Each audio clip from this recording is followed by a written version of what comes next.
जय महाराष्ट्र. मी advocate सागर देवरे. मी घेऊन आलो आहे व्हिसल ब्लोअरचा 10वा भाग. गेले 6-8 महिने मी आणि माझे सहकारी मुलुंड पूर्वमध्ये जो पीएपी प्रकल्प सुरू आहे त्या विरोधात आवाज उठवत आहे.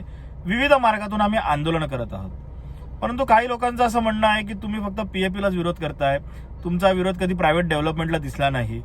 तुम्ही या इकडे जे पीएपी मध्ये लोक राहायला येणार आहेत त्यांचा माणुसकीच्या दृष्टिकोनातून विचार करा. त्या लोकांसाठी आजचा हा खास व्हिडिओ. मी पहिल्या दिवसापासून सांगत आहे की माझा लढा कुठल्याही एका समाजाविरोधात किंवा एका कुठल्या वर्गाविरोधात नाही. माझा लढा संपूर्णपणे मुलुंड पूर्वला जो इन्फ्रास्ट्रक्चरवरती लोड येणार आहे त्याच्या विरोधात आहे. 7,439 घरं या पीएपी प्रकल्पामध्ये बनत आहेत. याचाच अर्थ 35 ते 40 हजार लोक जे मुलुंडच्या बाहेरचे आहेत त्यांना मुलुंडमध्ये आणण्यात येणार आहे. यामुळे आपल्या मुलुंडवरती प्रचंड ताण निर्माण होणार आहे. इथल्या विजेची समस्या असेल, पाण्याची समस्या असेल, ट्रॅफिकची समस्या आहे, ही प्रचंड प्रमाणात याच्यामध्ये वाढ होणार आहे आणि याच गोष्टीला आमचा विरोध आहे.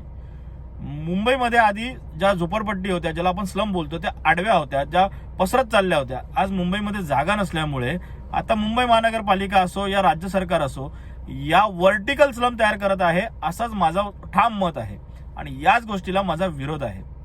मुलुंडमधले जर हे लोक असते आणि यांना इकडे स्थलांतर करण्यात आलं असतं तर माझाच काय कोणाचाच याला विरोध नसता.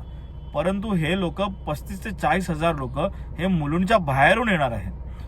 मुंबई बकाल व्हायला जसे बाहेरचे लोंढे कारणीभूत ठरले तसंच मुलुंड बकाल व्हायला हे 35 ते 40 हजार लोक कारणीभूत ठरू नये, हाच आमचा या लढ्यामागचा हेतू. माणुसकीचा विचार करायला गेला तर आम्हाला सुद्धा माणुसकी आहे. परंतु जर रस्त्यावरती फुटपाथवरती अतिक्रमण करायचं आणि त्यांना माणुसकीच्या दृष्टिकोनातून बघायचं तर मुंबईमधले स्लम कधीच संपणार नाही. मुलुंड पूर्वमध्ये आधीच 1.5 लाख लोकसंख्या आहे आणि याच्यामध्ये जर 35 ते 40 हजारांची वाढ झाली तर मुलुंडची काय वाट लागेल हे तुम्हीच विचार करा. राहिला प्रश्न पीएपी प्रकल्पाला आमचा विरोध आहे आणि इतर इन्फ्रास्ट्रक्चरला नाही, त्या लोकांसाठी मी खास सांगू इच्छितो की मी पर्यावरणाच्या दृष्टिकोनातून अनेक विषय हाताळलेले आहेत. पोडियमवरती जे गार्डन बनवले जातात त्याच्यामुळे पर्यावरणाची हानी होते. या विरोधात मी आवाज उठवून माननीय सुप्रीम कोर्टामध्ये लढा दिलेला आहे आणि माननीय सुप्रीम कोर्टाने गेल्या 1-1.5 वर्षापासून मुंबई असो व MMR रिजन असो इथल्या पोडियम गार्डनवरती स्टे दिलेला आहे. अनेक ठिकाणी जी झाडांची कत्तल प्रायव्हेट डेव्हलपरच्या वतीने करण्यात येते त्यांच्या विरोधात मी कोर्टात याचिका दाखल केलेल्या आहेत आणि त्यांच्यावरती गुन्हा देखील दाखल केलेला आहे. मुलुंड पूर्वमध्ये जो चिंदी बाजार भरायचा त्या विरोधात मी नॅशनल ग्रीन ट्रिब्युनल म्हणजेच हरित लवादाकडे याचिका दाखल केली आणि तो जो चिंदी बाजार आहे ज्याच्यामुळे नीलमनगर असो गव्हाणपाडा असो इथल्या नागरिकांना त्रास होत होता, तो त्रास आता प्रचंड प्रमाणात कमी झालेला आहे. ते चिंदी बाजार तिकडनं बंद झालेला आहे.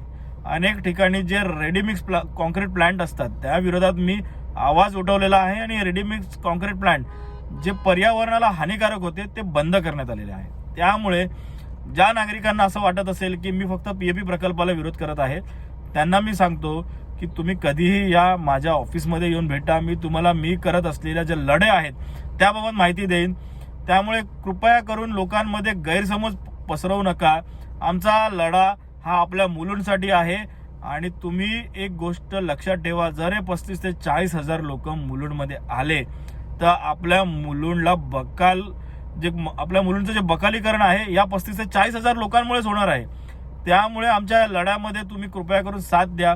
साथ द्यायला जमत नसेल तर विनाकारण विरोधाला विरोध तरी करू नका. एवढंच सांगून आजच्या या व्हिडिओमध्ये थांबतो. जय हिंद, जय महाराष्ट्र. धन्यवाद.